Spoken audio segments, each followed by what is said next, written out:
Hello everybody, it is Kyle and Ben here at Dane's Camera. How's it going, everyone? We're here to talk about the weather today. It's getting kind of messy out there, but we have the stuff here to help you get through that season. So Ben's going to intro with a couple of cameras. So this is the Nikon D500 and the Olympus EM1 Mark II. Both are considered in the industry to be what we call weather sealed or weatherproof, depending on who you talk to. What that essentially means is the manufacturers have rated these cameras to be harsher condition resistant, essentially. So not waterproof, you're not gonna go swimming with these guys, but for somebody who's gonna be outdoors a lot or concerned about these kind of things, these are the cameras for you, or any like them. Lenses are kind of the same thing. So lenses are going to be weather sealed or not. Keeping that moisture out is really important for the life of your investment. And check with us, because not all the lenses that you think would be are. So that's a good thing to know. Yeah, you always want to pair a weather sealed lens with a weather sealed camera, because otherwise one end of the spectrum's not being covered there. All right, so next step, bags. Similar story. Some are rated for nothing at all, some are rated to be in damp environments or to get poured on. So something like the Peak Design bag is designed to be completely weatherproof as it is. You can get rained on and it's no problem at all. Other bags are rated to be weather resistant, so they can get drizzled on, they can be out in damp, and that's okay. But if it were to start to rain heavily, you'd want to use a rain cover. Now this is like from the ProMaster Impulse line. We have easy access to our rain cover right at our fingertips. So next we have, for cameras that aren't weather sealed at all, thankfully from our friends Optech and Peak Design, we have a couple of different rain sleeves. With the Optech one, it's less than $15. It's a clear plastic design that's going to slip over cameras. Going to be kind of universal. They're not going to last that long, just like a plastic shopping bag. Essentially, they are going to rip eventually. So they make a nice stocking stuffer. Calling out to the families out there, those photographers, for Christmas. Yep. Less than $15. Come on, guys. But it's not going to last that long. So for someone that's going to be out there a lot, Peak Design came up with a really great answer to those needs, and that is their waterproof shell. They come in a variety from small, medium, and large universal sizes. They're going to slip over the camera. They are really quite nice. They fold up really small. It's a really tough, durable, neoprene-like fabric.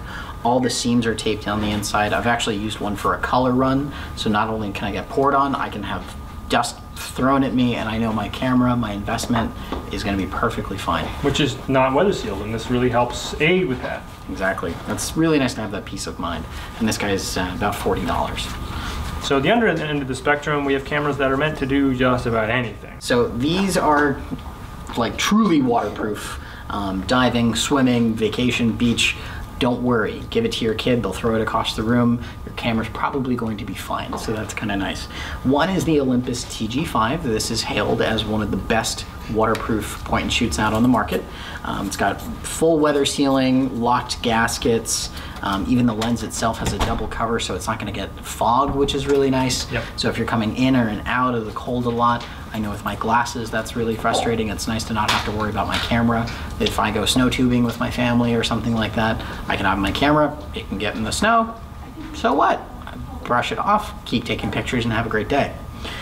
And then for the more active shooter or video person, this is going to be a really popular action cam. This is the Olympus TG Tracker with the flip out screen. Similar to like a GoPro type of thing. Yep, except it is going to have a lens that's going to capture about twice as much light, as well as some other really cool features, and it is compatible with all those GoPro accessories, so that is really, really popular. But again, fully weather sealed.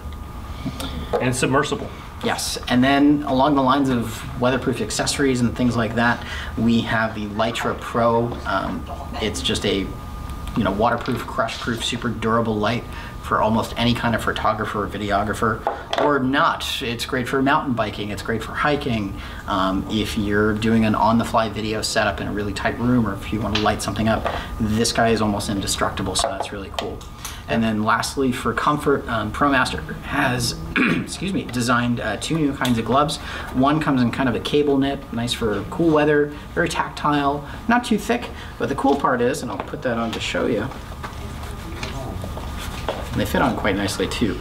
The pointer finger and thumb come away, so for phones, but more importantly for cameras. I can now access it and the rest of my fingers are happy, and then I'll go back to shooting. And it's really, really nice to have, because these guys do not make for nice button controls, and when you're trying to get the shot, that can be really frustrating.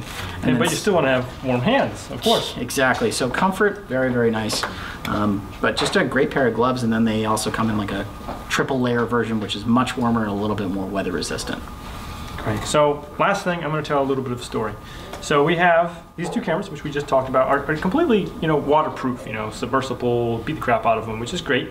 But now they're still vulnerable to something, and that's the cold. Now, it won't necessarily hurt them at all, but your battery life can get impacted.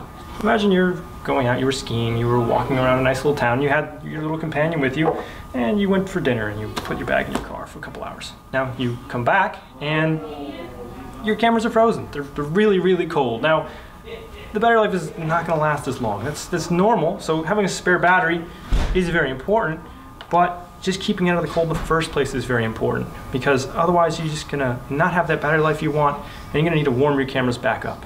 All right, so that's something very important to consider.